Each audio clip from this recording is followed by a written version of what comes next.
Ini adalah cerita tentang tak sengaja menolong merak putih yang kebingungan ini pemuda desa ini mendapatkan keajaiban besar ini. Malik, pemuda desa yang terpinggirkan. Pagi di desa Sumberwangi selalu datang dengan cara yang sama. Kabut tipis menggantung di atas sawah, suara ayam berkokok bersahutan, dan angin dingin yang menyusup ke sela-sela dinding rumah bambu. Bagi sebagian warga, pagi adalah awal harapan. Namun bagi Malik, pagi seringkali terasa seperti pengingat akan hidup yang tak kunjung berubah. Malik bangun sebelum matahari terbit. Tubuhnya yang kurus bergerak pelan dari dipan bambu, agar tidak membangunkan ibunya yang terbaring lemah di sudut ruangan. Ibunya, Sari, sudah bertahun-tahun sakit. Batuknya tak pernah benar-benar sembuh, dan kakinya sering gemetar jika dipaksa berdiri lama. Sejak ayah Malik meninggal 5 tahun lalu karena kecelakaan di hutan, Malik memikul semua beban hidup sendirian. Ia mengambil air dari tempayan, membasuh wajah, lalu menatap bayangannya di cermin kecil yang retak. Wajahnya tampak pucat, dengan mata yang menyimpan kelelahan, namun juga keteguhan yang tak pernah ia sadari sendiri. "Bu, Malik berangkat dulu," ucapnya lirih. Sari membuka mata dan tersenyum lemah. "Hati-hati di jalan, Le. Jangan lupa sarapan, walau cuma singkong." Malik mengangguk. Ia tahu ibunya selalu khawatir. Apalagi akhir-akhir ini Malik sering pulang menjelang malam karena harus bekerja lebih keras demi biaya obat. Di desa itu, Malik dikenal sebagai pemuda baik, tapi miskin. Terlalu miskin hingga kebaikannya sering dianggap kelemahan. Ia bekerja sebagai buruh tani, kadang menebas rumput, kadang mengangkut padi, apa saja yang bisa menghasilkan uang. Upahnya kecil, sering dipotong dengan alasan yang dibuat-buat. Namanya juga Malik, bisik beberapa warga. Kasihan, tapi nasibnya memang begitu. Kalimat-kalimat itu sudah terlalu sering ia dengar. Hari itu, Malik mendapat tugas mengantar hasil panen ke ladang bagian barat desa. Jalurnya memutar dan melewati pinggir hutan tua, hutan yang oleh warga dianggap keramat. Tidak banyak orang berani melewati hutan itu sendirian, apalagi menjelang sore. "Kalau bukan kamu, siapa lagi, Lik?" kata mandor ladang sambil menyerahkan karung padi. Yang lain takut lewat sana. Malik hanya mengangguk. Ia memikul karung itu di punggungnya, menahan perih di bahu, lalu melangkah pergi. Baginya, rasa takut tidak pernah lebih besar daripada kebutuhan hidup. Semakin jauh Malik melangkah, suara desa perlahan menghilang. Digantikan oleh desir angin yang menggesek dedaunan dan suara burung-burung hutan yang tak ia kenal. Pohon-pohon besar menjulang tinggi, batangnya dililit akar-akar tua seperti ular yang membeku. Malik menarik napas dalam. Ada rasa aneh menyelinap ke dadanya, bukan takut, tapi seperti sedang diawasi. Ia mempercepat langkah. Tiba-tiba, terdengar suara asing. Bukan raungan binatang buas, bukan pula kicau burung biasa. Suara itu panjang, lembut, namun mengandung kesedihan, seperti panggilan yang tersesat. Malik berhenti. "Suara apa itu?" gumamnya. Ia menurunkan karung padi dan mengikuti arah suara. Semakin dekat, dadanya semakin berdebar. Cahaya matahari yang menembus celah daun terlihat lebih terang di satu titik, seolah ada sesuatu yang memantulkan sinarnya. Dan di sanalah Malik melihatnya. Seekor merak putih berdiri di antara semak belukar. Bulu-bulunya putih bersih, berkilau seperti disiram cahaya bulan, meski saat itu masih siang. Tubuhnya besar dan anggun, jauh berbeda dari merak biasa yang pernah Malik lihat di pasar burung. Namun yang paling mencolok adalah matanya. Mata itu tampak gelisah, berputar ke segala arah, seolah makhluk itu kehilangan arah dan tak tahu harus kemana. Merak itu membuka sayapnya setengah, lalu menutupnya lagi. Langkahnya tidak stabil. Malik tercekat. Lututnya hampir lemas. Merak putih, bisiknya. Dalam kepercayaan desa, merak putih bukan sekadar hewan. Ia dianggap pertanda, entah keberkahan besar atau musibah besar. Naluri Malik menyuruhnya pergi. Tapi hatinya menahannya. Ia melihat kaki merak itu. Ada luka kecil, mungkin terkena duri atau batu tajam. Darah tipis menetes di antara bulu putihnya. Merak itu menatap Malik.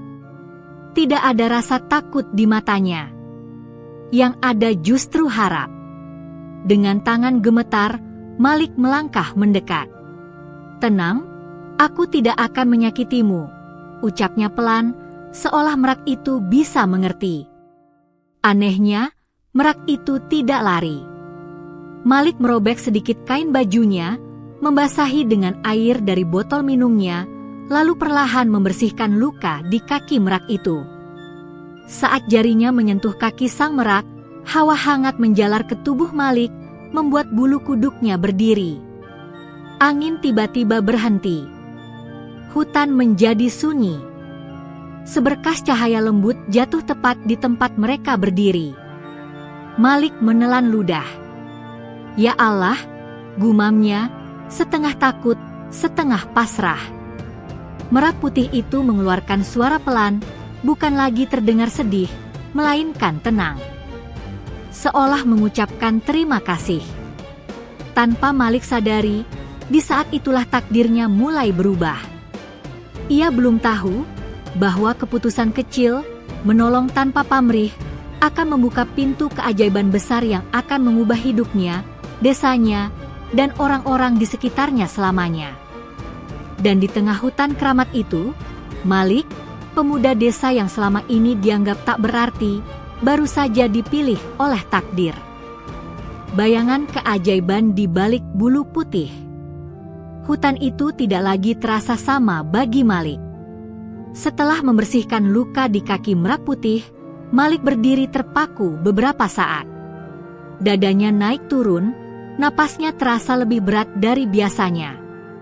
Cahaya lembut yang tadi menyinari mereka perlahan meredup, dan suara alam kembali terdengar, angin berdesir, dedaunan saling beradu, burung-burung kecil berkicau seakan tidak pernah terjadi apa-apa. Namun Malik tahu, sesuatu telah berubah. Merak putih itu melangkah pelan menjauhi semak. Kakinya yang terluka tampak lebih ringan saat menapak tanah. Ia berhenti beberapa langkah dari Malik, lalu menoleh, menatapnya dalam-dalam. Tatapan itu bukan sekadar tatapan hewan. Ada ketenangan, kebijaksanaan, dan sesuatu yang membuat Malik merasa kecil namun aman. "Pergilah," bisik Malik, suaranya hampir tak terdengar. "Nanti orang-orang mencarimu." Merak putih tidak langsung pergi.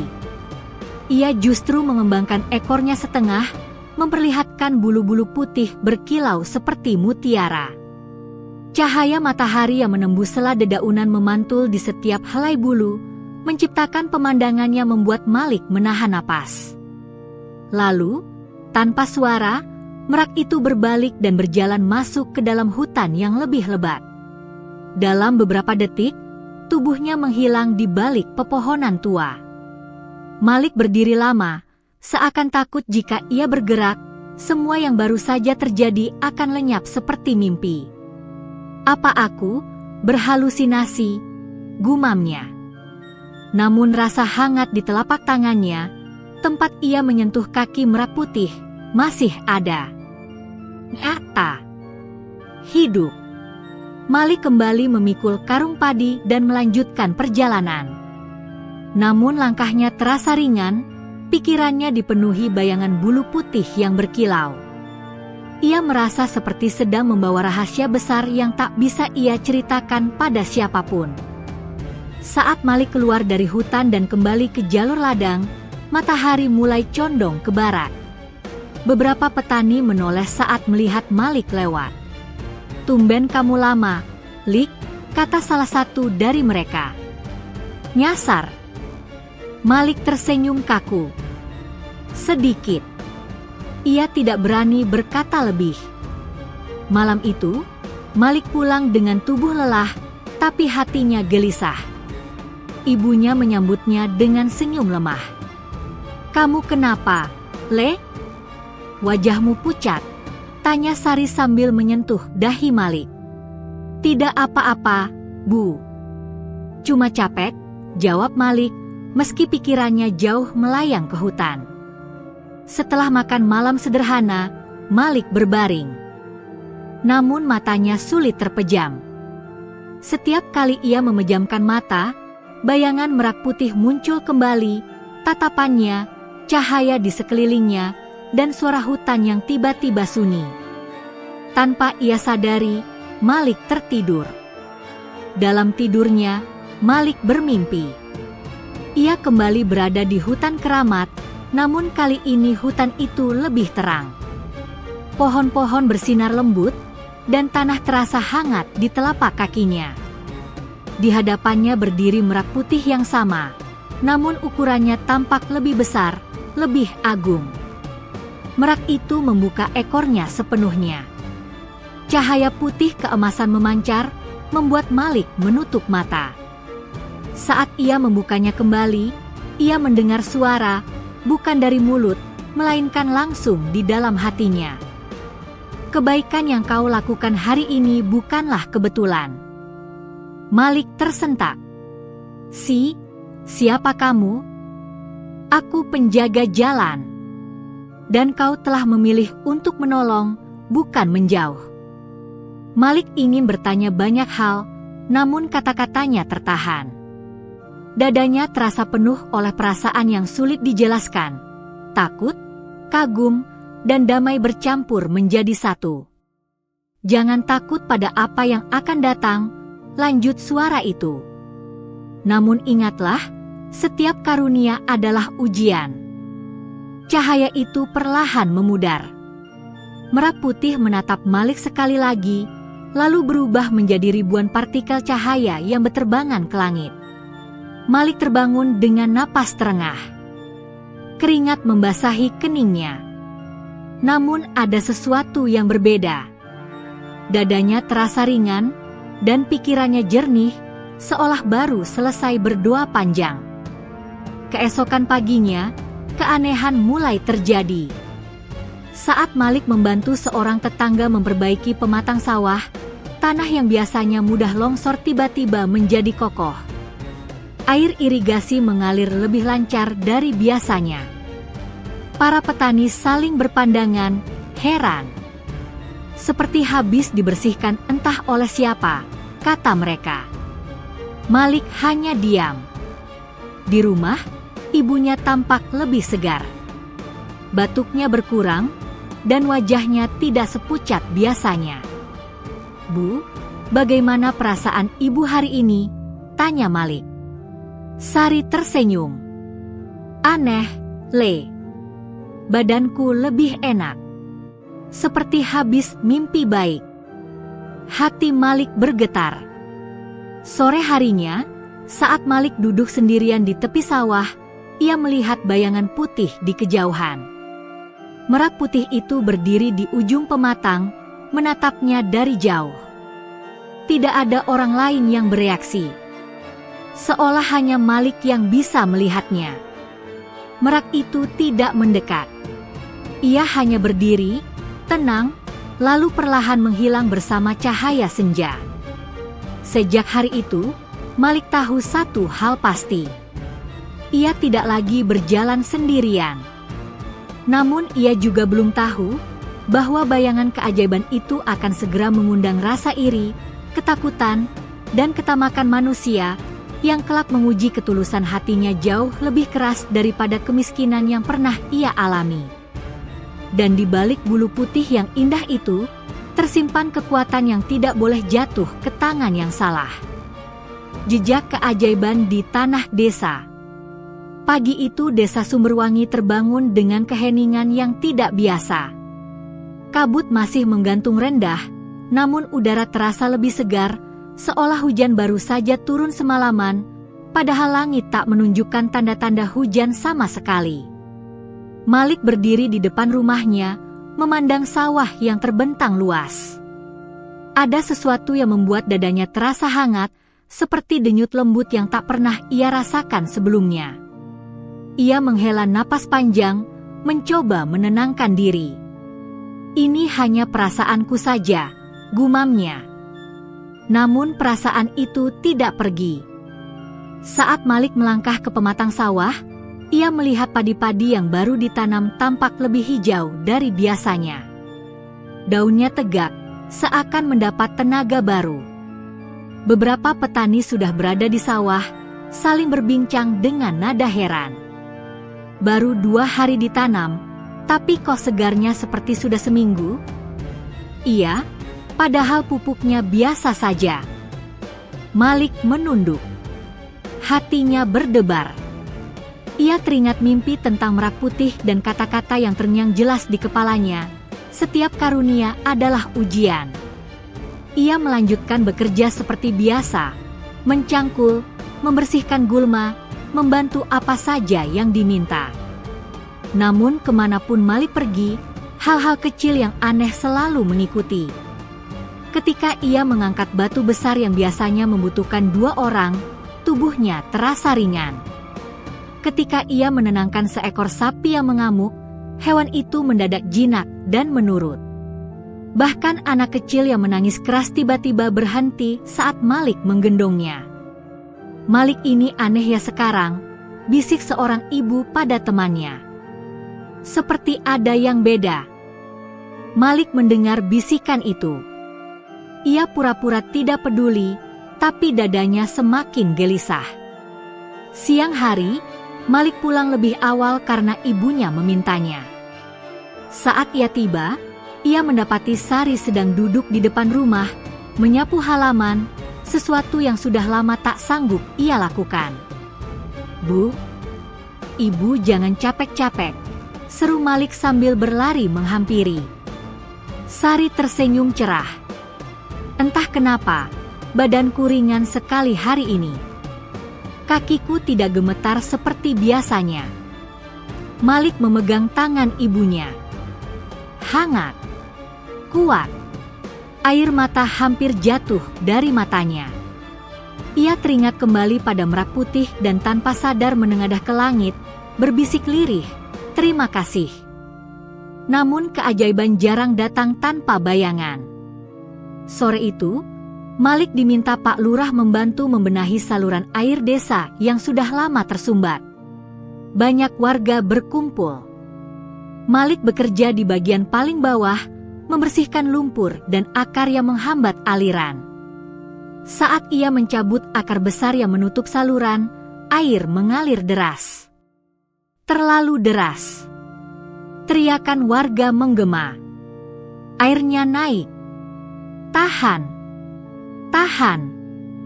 Malik refleks menahan dinding tanah agar tidak runtuh. Di saat genting itu, waktu seakan melambat. Malik merasakan dorongan kuat dari dalam dadanya, seperti ada tangan tak terlihat yang menopang tubuhnya. Tanah yang seharusnya runtuh justru mengeras. Air berhenti meluap. Warga terdiam. Semua mata tertuju pada Malik. "Apa yang baru saja terjadi?" bisik seseorang. Pak Lurah menatap Malik lama, sorot matanya penuh tanya. Sejak kejadian itu, nama Malik mulai sering disebut-sebut. Ada yang menyebutnya orang saleh. Ada pula yang mulai curiga. "Jangan-jangan dia pelihara sesuatu," kata seseorang pelan. "Atau ada yang gaib ikut dengannya," sambung yang lain. Kabar itu sampai ke telinga Pak Darma, orang terkaya di desa. Ia memiliki banyak sawah, ternak, dan pengaruh. Pak Darma tidak suka melihat perubahan yang tak bisa ia kendalikan. Pemuda miskin itu tiba-tiba jadi pusat perhatian, katanya sinis kepada anak buahnya. Cari tahu apa yang sebenarnya terjadi. Malam itu, Malik duduk sendirian di pematang sawah. Bulan menggantung bulat di langit. Angin berhembus lembut. Dari kejauhan, sesosok putih muncul. Merak putih. Ia berjalan perlahan, bulunya berkilau tertimpa cahaya bulan. Malik berdiri, jantungnya berdebar. "Kenapa semua ini terjadi padaku?" tanya Malik lirih. "Aku tidak pernah meminta apa-apa." Merak itu menatap Malik. Tidak ada suara, namun Malik kembali merasakan kata-kata mengalir di dalam hatinya. "Karena kau tidak meminta, maka kau dipercaya." Malik menelan ludah. "Tapi aku takut, orang-orang mulai melihatku berbeda." Merak putih mendekat, lalu berhenti tepat di hadapan Malik. Angin berhenti. Suasana menjadi sunyi. Ingatlah, suara itu kembali terdengar. Keajaiban bukan untuk ditunjukkan, melainkan untuk menjaga.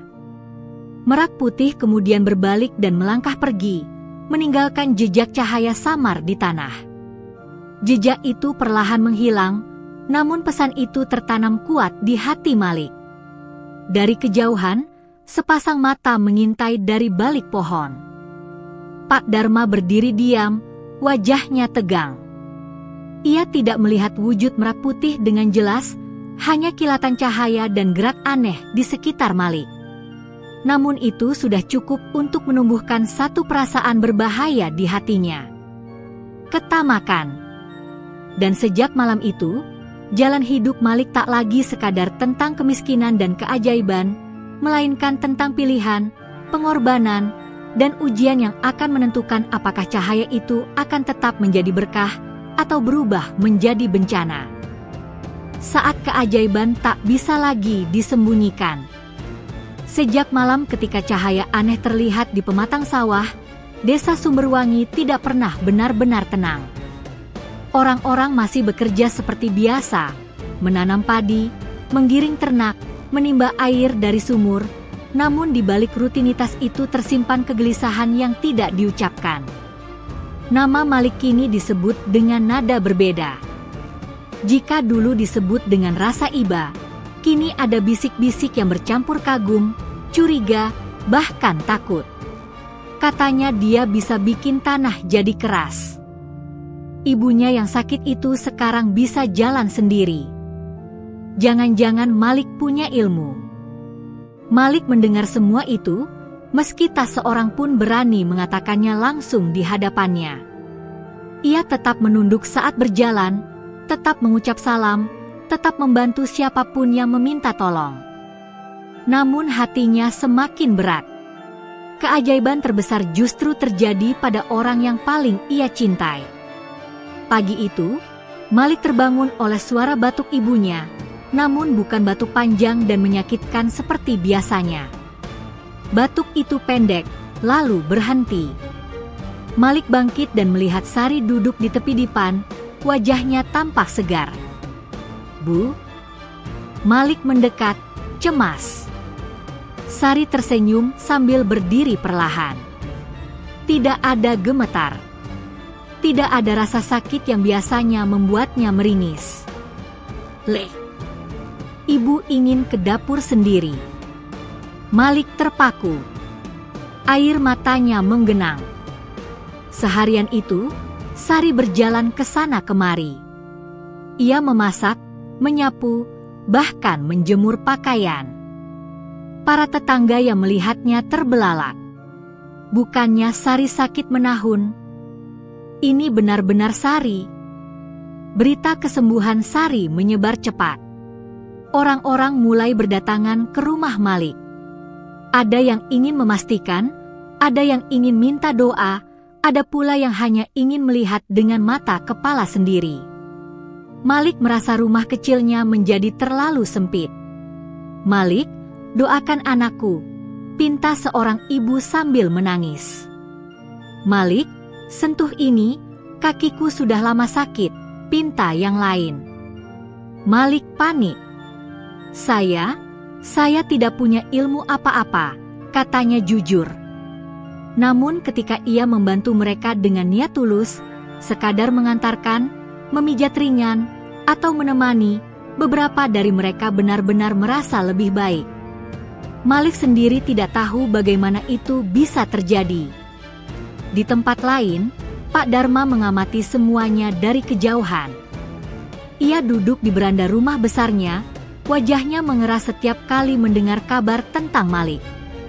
Pemuda itu semakin berbahaya, katanya kepada orang kepercayaannya.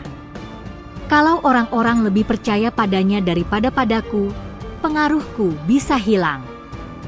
Lalu apa yang akan Bapak lakukan? Tanya anak buahnya. Pak Dharma menyipitkan mata. Cari tahu sumber kekuatannya.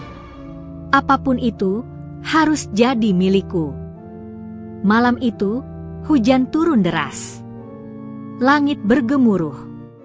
Air sungai desa meluap cepat, terlalu cepat. Warga panik. Anak-anak berteriak, para lelaki berlarian membawa obor. Banjir. Air naik. Malik berlari ke tepi sungai. Air sudah hampir menyentuh rumah-rumah terdekat. Tanpa berpikir panjang, ia berdiri di pinggir sungai yang mengamuk. Di saat genting itu, ia merasakan kehadiran yang familiar. Merak putih muncul di balik hujan, bulunya tetap bersih dan bercahaya meski diguyur air deras. Tidak semua orang melihatnya, namun cahaya yang dipancarkannya cukup untuk membuat banyak warga terdiam. Malik menutup mata dan berdoa. Jika ini memang karunia MU, gunakanlah untuk menolong, bisiknya. Angin berputar kencang. Hujan tiba-tiba mereda di satu titik. Aliran sungai yang deras perlahan melambat, lalu kembali ke jalurnya. Tanah di tepi sungai mengeras, menahan air agar tidak meluap lebih jauh. Warga terdiam, sebagian bersujud, sebagian menangis. Itu keajaiban, gumam seseorang. Malik berdiri gemetar. Ia tidak merasa hebat. Ia justru merasa sangat kecil. Di kejauhan, Pak Dharma menyaksikan semuanya. Kali ini, ia tidak ragu lagi. Apapun yang menyertai Malik bukanlah kebetulan. Dan ia menginginkannya. Keesokan harinya, Pak Dharma memanggil Malik ke rumahnya. Nada suaranya halus, namun matanya dingin. "Kamu anak baik, Malik," katanya sambil tersenyum tipis. "Desa ini butuh orang sepertimu. Bagaimana kalau kamu bekerja denganku saja? Aku bisa menjamin hidupmu dan ibumu." Malik menunduk. Ia tahu tawaran itu bukan sekadar pekerjaan. "Saya hanya ingin hidup tenang, Pak." Pak Dharma tertawa kecil. "Tenang? Dengan kemampuan seperti itu? Jangan bodoh. Dunia tidak memberi apa-apa pada orang yang tidak memanfaatkannya." Malik pulang dengan dada sesak. Malam itu, ia kembali bertemu Merak Putih di ladang. "Apa aku salah?" tanya Malik putus asa. Merak Putih menatapnya lama. "Keajaiban bukanlah milikmu," suara itu bergema lembut, "kau hanya penjaganya." Malik mengangguk, meski hatinya diliputi ketakutan. Ia tahu, sejak malam banjir itu, keajaiban tidak lagi bisa disembunyikan. Dan ketika cahaya telah terlihat oleh terlalu banyak mata, selalu ada tangan-tangan yang ingin merebutnya tanpa peduli pada akibatnya. Ketamakannya membangunkan kutu. Hujan telah lama berhenti, namun bekas-bekasnya masih tertinggal di desa Sumberwangi. Tanah lembab, jalanan licin, dan bau lumpur menyelimuti udara pagi. Warga mulai memperbaiki rumah dan sawah yang rusak akibat luapan sungai semalam. Namun pembicaraan mereka tak lagi sekadar tentang banjir, melainkan tentang Malik. Kalau Malik tidak ada, entah apa jadinya desa ini, kata seseorang. Dia memang bukan orang biasa, sahut yang lain. Malik mendengar pujian itu dengan perasaan campur aduk. Ia ingin desa selamat, bukan ingin dipuja. Ia merasa seperti berdiri di persimpangan yang semakin sempit, dengan sorotan mata yang kian tajam mengikutinya kemanapun ia pergi. Di rumah besarnya, Pak Dharma menatap keluar jendela dengan rahang mengeras. Ia bukan tipe orang yang mudah menyerah. Sejak kecil, ia percaya bahwa segala sesuatu bisa dibeli, tanah, jabatan, bahkan kepercayaan orang. Kita akan menangkapnya, katanya dingin kepada 3 orang kepercayaannya. Siapa? Bukan Malik, jawab Pak Dharma pelan. Yang bersamanya. Malam itu, rencana disusun. Sementara itu, Malik merasakan perubahan lain dalam dirinya. Sejak kejadian banjir, ia lebih sering merasakan kehadiran Merah Putih. Tidak selalu terlihat, tapi terasa. Seperti ada penjaga yang mengawasi dari kejauhan. Namun bersamaan dengan itu, ia juga merasakan kegelisahan. Tidurnya tidak nyenyak. Dalam mimpinya, ia melihat hutan terbakar, Merah Putih terbang menjauh dengan bulu-bulu yang rontok, dan desa yang terendam kegelapan. Pagi buta, Malik terbangun dengan napas terengah. Keringat dingin membasahi tubuhnya. Ada yang akan terjadi, gumamnya. Ia memutuskan pergi ke hutan, tempat pertama kali ia bertemu Merah Putih. Mungkin di sana ia akan menemukan jawaban. Tanpa sepengetahuannya, seseorang mengikutinya. Pak Dharma dan anak buahnya bersembunyi di balik pepohonan.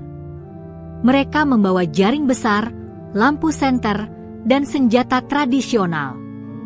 Wajah mereka tegang, tapi mata mereka berkilat penuh ambisi. Pastikan makhluk itu hidup, perintah Pak Dharma. Apapun yang terjadi.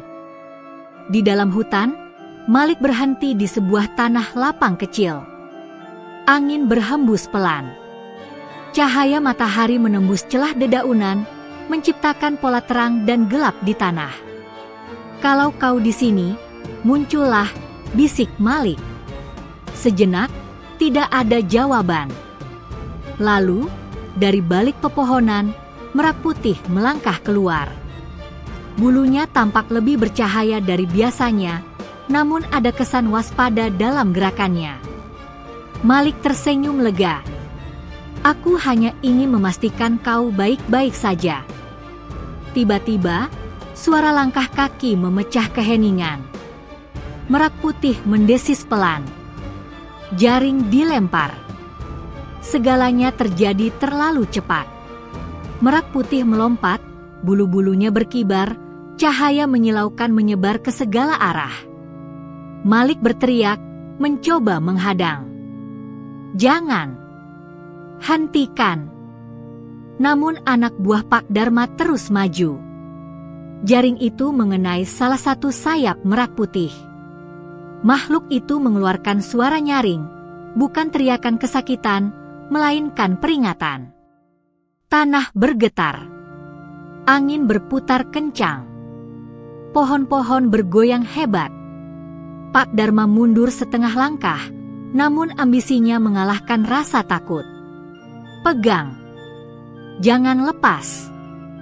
Malik berlari ke arah Merah Putih, menangkis jaring dengan tangannya sendiri.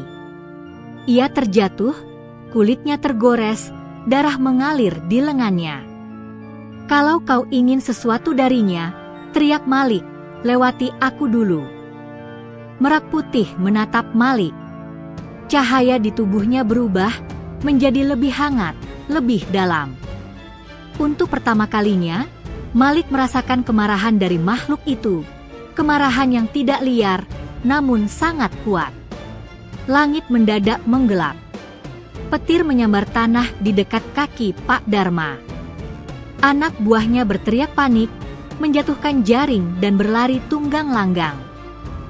Pak Dharma jatuh terduduk.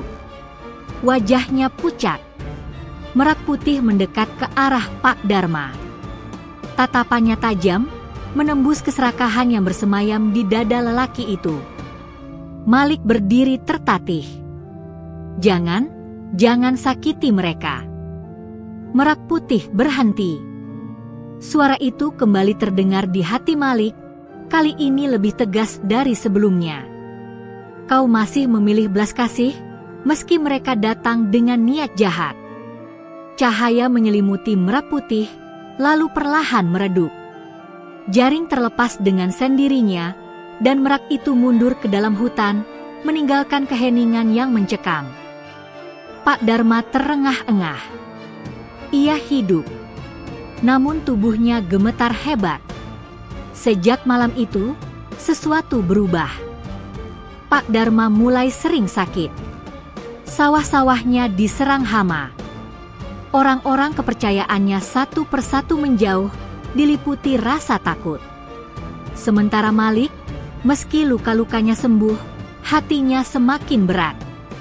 Ia sadar, keajaiban tidak hanya membawa berkah, ia juga membangunkan sisi tergelap manusia. Dan ujian Malik belum selesai. Justru baru dimulai. Panggilan takdir di balik cahaya. Sejak peristiwa di hutan malam itu, Malik tidak lagi memandang hidup dengan cara yang sama. Luka di lengannya memang telah mengering, namun luka di hatinya justru semakin dalam. Setiap kali ia menutup mata, bayangan Merak putih yang terjerat jaring kembali muncul, diikuti tatapan Pak Dharma yang penuh ketamakan dan ketakutan. Desa Sumberwangi seolah berada di antara dua dunia. Dunia lama yang tenang dan dunia baru yang dipenuhi bisik-bisik tentang keajaiban. Orang-orang mulai memperhatikan Malik dengan sorot mata berbeda, bukan lagi sekadar kagum, melainkan berharap. Harapan itu terasa berat. Suatu pagi, Malik duduk di serambi rumahnya, memandangi matahari yang perlahan naik. Ibunya duduk di sampingnya, wajahnya tenang, jauh berbeda dari beberapa bulan lalu. Kamu tampak lelah, Le, kata Sari lembut. Malik tersenyum tipis. Malik takut, Bu. Takut apa? Takut kalau semua ini bukan untukku. Takut kalau aku salah melangkah. Sari memegang tangan Malik. Kalau niatmu baik, Tuhan tidak akan menyesatkan. Kata-kata sederhana itu menenangkan Malik. Namun ia tahu, jawaban sejati ada di tempat lain. Malam berikutnya, Malik kembali bermimpi. Ia berdiri di sebuah padang luas yang diselimuti cahaya putih keemasan. Tidak ada pepohonan, tidak ada bangunan, hanya langit yang terasa dekat dan hangat. Di hadapannya, Merak putih muncul perlahan, kali ini lebih agung dari sebelumnya. Bulu-bulunya memantulkan cahaya seperti ribuan cermin kecil. Kau telah melindungiku, suara itu bergema dalam hati Malik. Kini saatnya kau memahami alasanmu dipilih. Malik berlutut. Aku tidak merasa pantas. Merak putih mengembangkan ekornya, membentuk lingkaran cahaya. Keajaiban tidak memilih yang kuat, lanjut suara itu, melainkan yang mau menahan diri. Cahaya berubah. Malik melihat gambaran-gambaran, desa yang makmur, namun juga desa yang terbakar, dirinya yang menolong banyak orang, namun juga dirinya yang sendirian dan dibenci. Semua tergantung pada satu hal, pilihannya. Kau diberi karunia untuk menjaga keseimbangan, kata Merak putih. Jika kau gunakan untuk kepentingan diri, cahaya ini akan berubah menjadi bencana. Malik terbangun dengan napas terengah, air mata mengalir di pipinya. Keesokan harinya, ujian itu datang. Seorang pedagang dari kota datang menemui Malik, membawa kabar bahwa ada orang-orang berduit yang ingin bekerja sama. Mereka menjanjikan uang, rumah, dan pengobatan terbaik untuk ibunya, asal Malik mau menunjukkan rahasia yang dimilikinya. Malik menolak halus. Namun berita itu menyebar.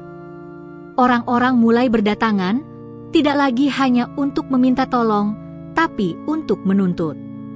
Ada yang marah karena permintaannya tidak dikabulkan, ada yang menuduh Malik pilih kasih. Kamu bisa menolong orang lain, kenapa tidak aku? Kamu bohong kalau bilang tidak punya kekuatan. Tekanan itu hampir menghancurkan Malik. Ia merasa keajaiban yang dulu terasa hangat kini berubah menjadi beban. Malam itu, Malik pergi ke hutan sendirian. Angin dingin menyambutnya. Ia berdiri di tempat yang sama seperti pertemuan pertama mereka. Jika ini memang jalanku, kata Malik dengan suara bergetar, tunjukkan caranya. Merak putih muncul, berdiri di hadapannya. Kali ini, wujudnya tidak sepenuhnya cahaya, ia tampak lebih nyata, lebih membumi. Pilihanmu sederhana, namun berat, suara itu berkata. Tetaplah menjadi manusia biasa, atau menjadi alat keajaiban. Malik menggeleng pelan. Aku hanya ingin menolong, tanpa kehilangan diriku sendiri. Merak putih mendekat. Untuk pertama kalinya, Malik merasakan sentuhan lembut di dadanya, tepat di jantungnya. Hangat, menenangkan. Maka jagalah satu hal, pesan itu bergema. Jangan pernah menganggap karunia ini milikmu. Cahaya meredup. Merak putih perlahan memudar, meninggalkan Malik sendirian di tengah hutan. Namun Malik tahu, ia tidak ditinggalkan. Sejak malam itu, Malik berubah. Ia menolak segala bentuk imbalan. Ia membantu dengan cara sederhana, tenaga, doa, dan nasihat. Keajaiban tetap terjadi, namun tidak selalu tampak. Kadang hanya berupa keberanian, kesabaran, atau harapan. Sementara itu, Pak Dharma yang semakin sakit mulai merasakan penyesalan. Di ranjangnya, ia memanggil Malik. Aku salah, katanya dengan suara lemah. Keserakahanku membutakan. Malik menatapnya lama, lalu mengangguk. Masih ada waktu untuk berubah. Di kejauhan, angin berdesir lembut. Seolah ada sayap putih yang kembali mengepak. Namun Malik sadar, ujian terbesar belum datang. Ketika manusia mulai menaruh harapan berlebihan pada keajaiban, mereka sering lupa pada satu hal, bahwa cahaya pun bisa menjadi bayangan jika hati tidak dijaga. Dan takdir Malik, sebagai penjaga keseimbangan, baru saja memasuki tahap yang paling berat.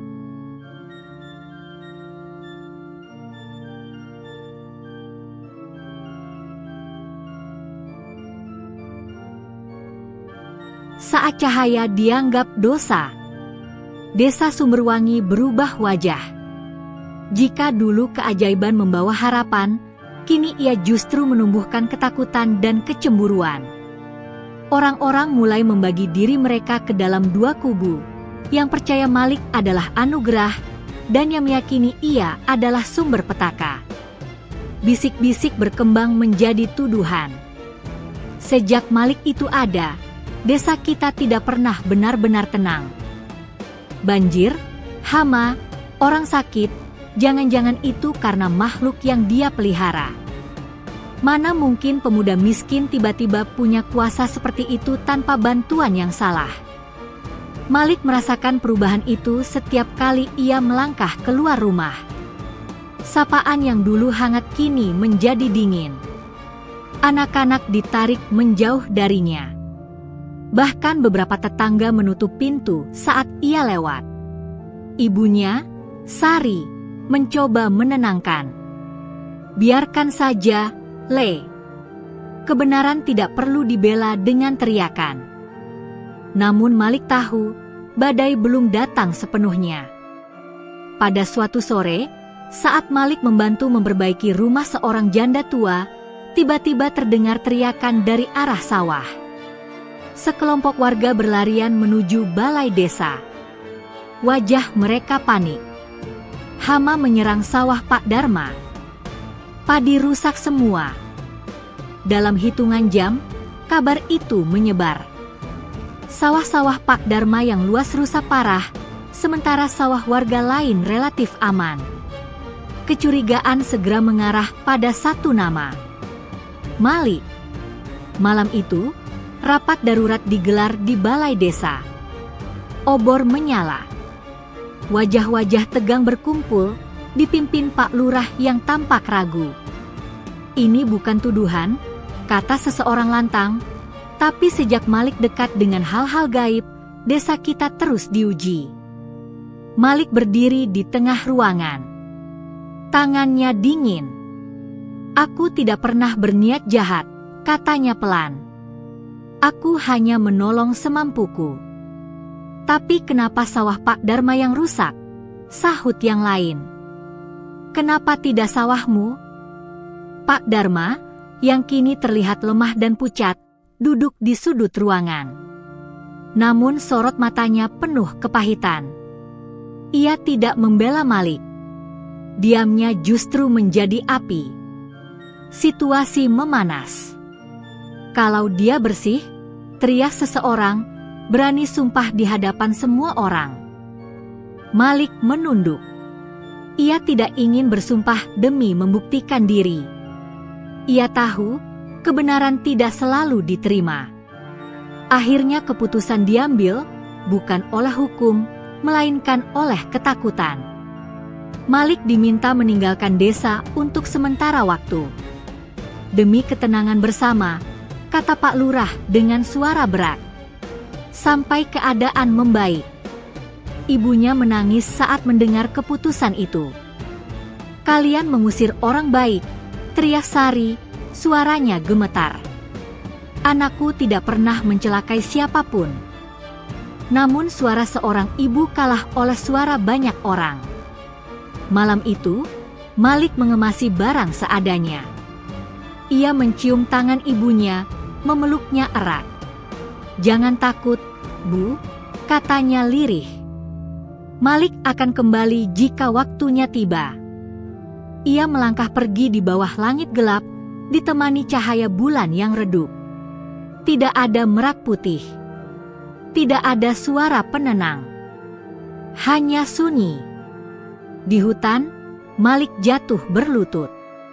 Dadanya sesak. Air mata akhirnya jatuh tanpa ia tahan. "Apakah ini harga dari kebaikan?" bisiknya. "Apakah aku salah?" Untuk pertama kalinya sejak semua ini dimulai, Malik merasa benar-benar sendirian. Hari-hari berlalu. Malik hidup berpindah-pindah, tidur di gubuk tua, makan seadanya. Tubuhnya melemah, namun hatinya tetap mencoba bertahan. Dimanapun ia berada, ia masih menolong orang jika bisa, mengangkat beban, mengantar orang sakit, meski tanpa keajaiban yang nyata. Dan benar saja, keajaiban seolah menghilang. Tidak ada cahaya. Tidak ada bisikan. Merak putih tidak pernah muncul.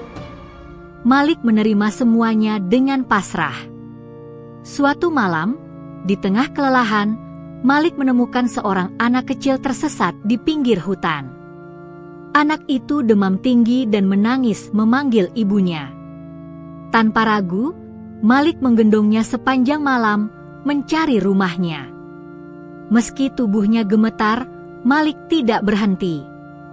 Saat fajar menyingsing dan anak itu akhirnya selamat kembali ke pelukan ibunya, Malik tersenyum, lelah, tapi tulus. Di saat itulah, angin berhembus lembut. Dari kejauhan, cahaya putih samar terlihat di antara pepohonan. Tidak terang, tidak menyilaukan, hanya cukup untuk menenangkan. Merak putih berdiri jauh, tidak mendekat. Namun Malik merasakan pesan itu jelas di hatinya. Cahaya sejati tidak pergi. Ia hanya menunggu hati yang tetap menyala meski dalam gelap. Air mata Malik jatuh lagi, kali ini bukan karena sakit, melainkan karena harapan. Ia belum kalah. Dan desa yang mengusirnya, tanpa sadar, sedang menuju ujian yang lebih besar. Ujian yang hanya bisa dilewati jika mereka belajar membedakan antara keajaiban dan ketulusan. Ketika cahaya memilih menampakkan diri, desa Sumberwangi terbangun oleh kegelisahan yang tak bernama. Sejak Malik pergi, ketenangan yang diharapkan warga justru tidak datang. Sawah-sawah yang semula subur mulai mengering. Air sumur terasa pahit. Anak-anak muda sakit, dan hasil panen menurun tanpa sebab yang jelas. Tidak ada bencana besar, namun cukup untuk membuat orang-orang gelisah, seolah ada sesuatu yang hilang dari desa itu. Sari, ibu Malik, tetap tinggal di rumah kecil mereka. Ia menolak pindah meski beberapa tetangga menyarankan. Setiap pagi, ia duduk di serambi, memandang jalan desa dengan mata yang tak pernah berhenti berharap. Malik pasti kembali, katanya pada siapapun yang bertanya. Suatu sore, awan gelap berkumpul di langit.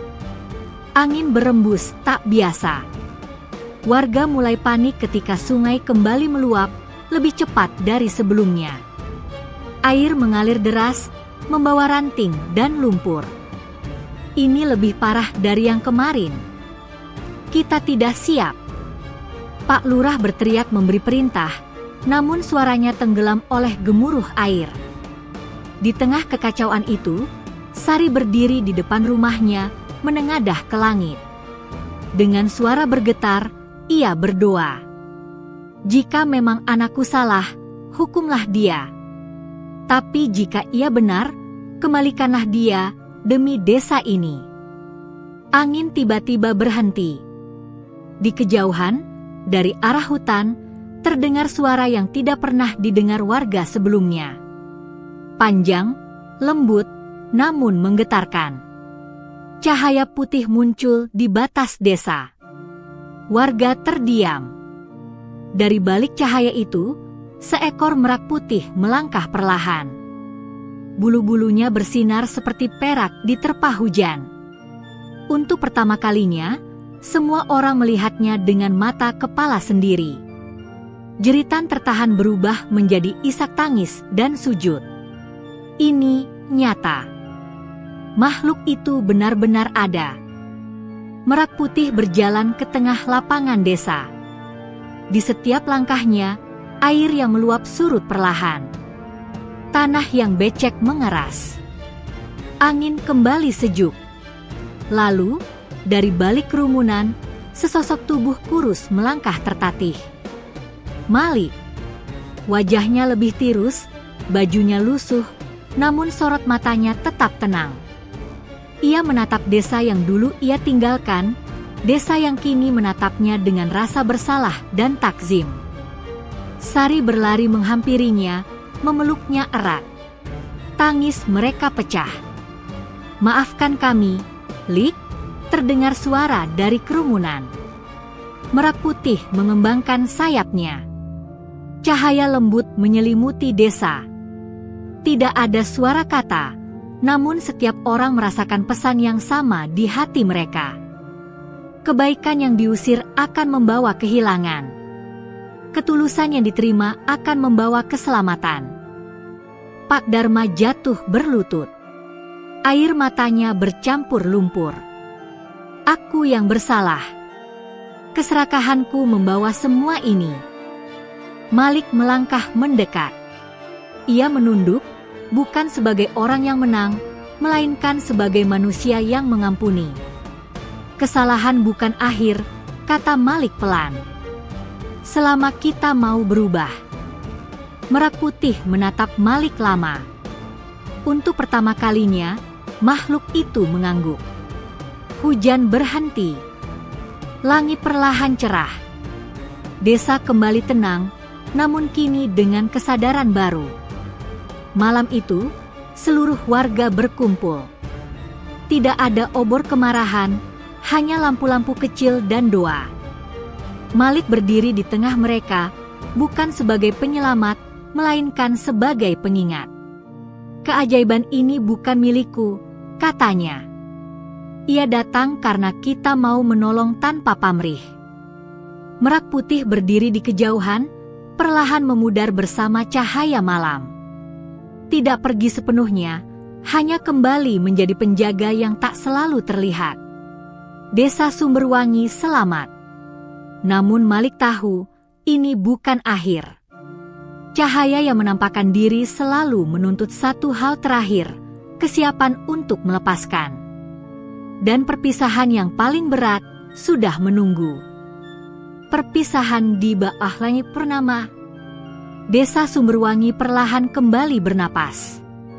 Hari-hari setelah bencana berlalu diisi dengan kerja bersama dan rasa saling percaya yang baru tumbuh.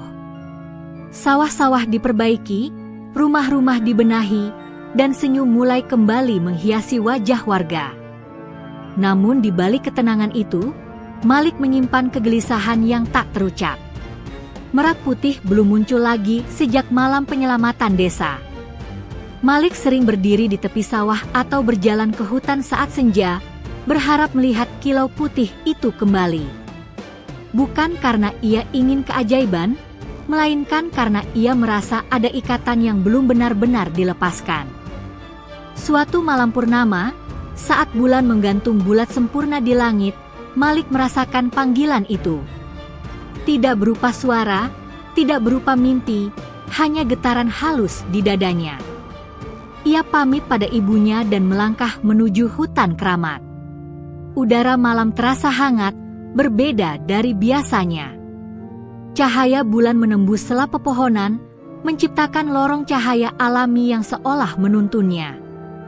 Di tanah lapang tempat pertemuan pertama mereka, Merak putih telah menunggu. Bulu-bulunya berkilau lebih lembut dari sebelumnya, tidak lagi menyilaukan. Ada kedamaian dalam wujudnya, seolah ia telah menyelesaikan tugasnya. Malik berhenti beberapa langkah darinya. Dadanya sesak. Apakah ini waktunya?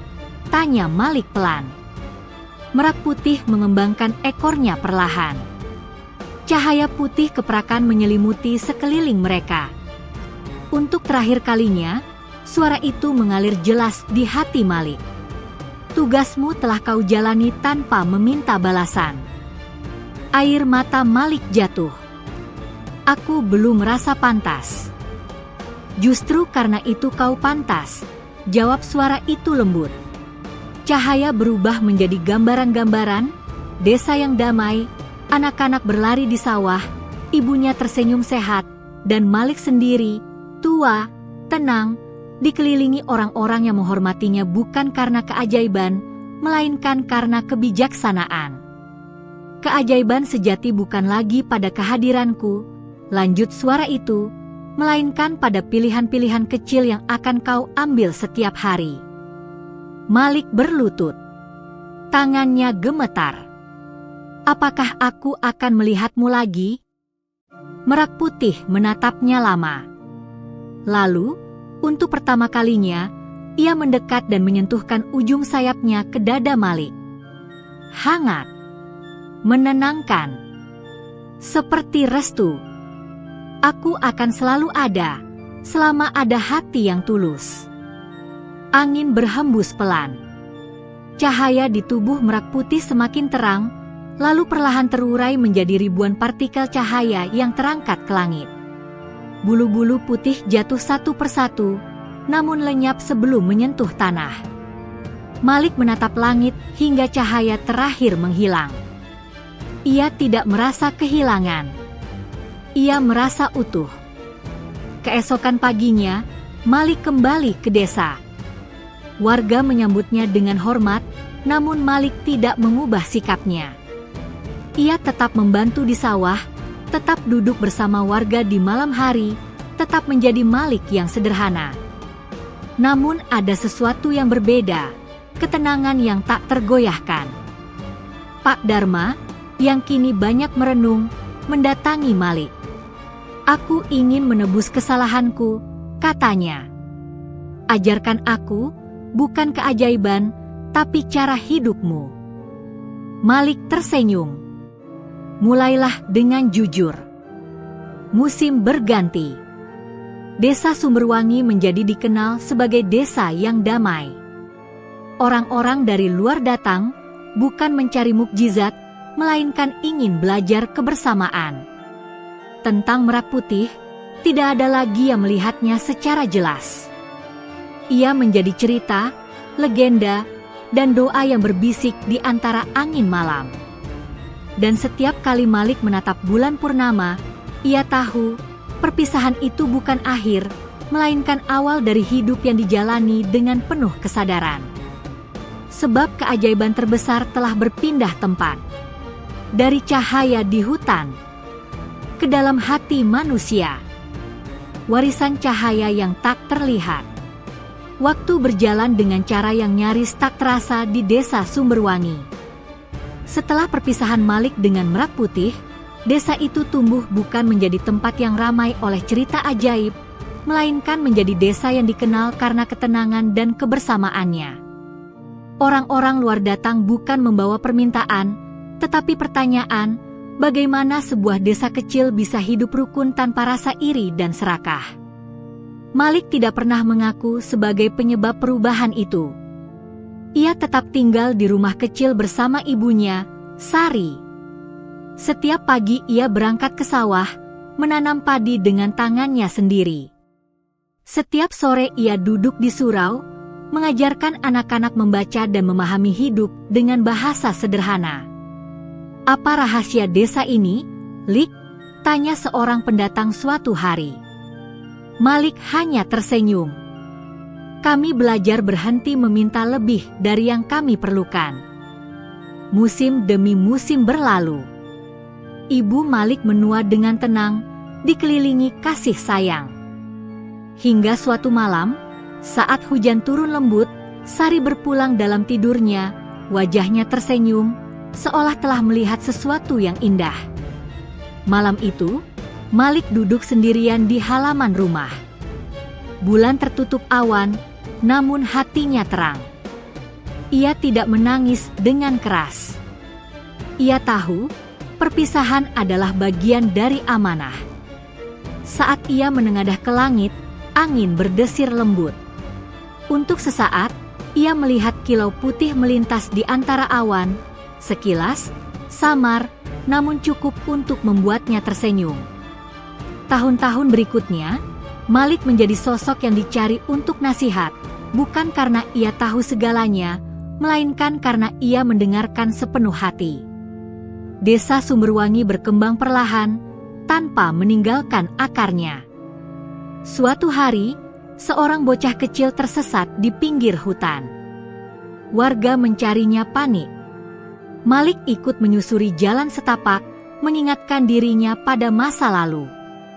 Di bawah pohon besar, bocah itu duduk menangis.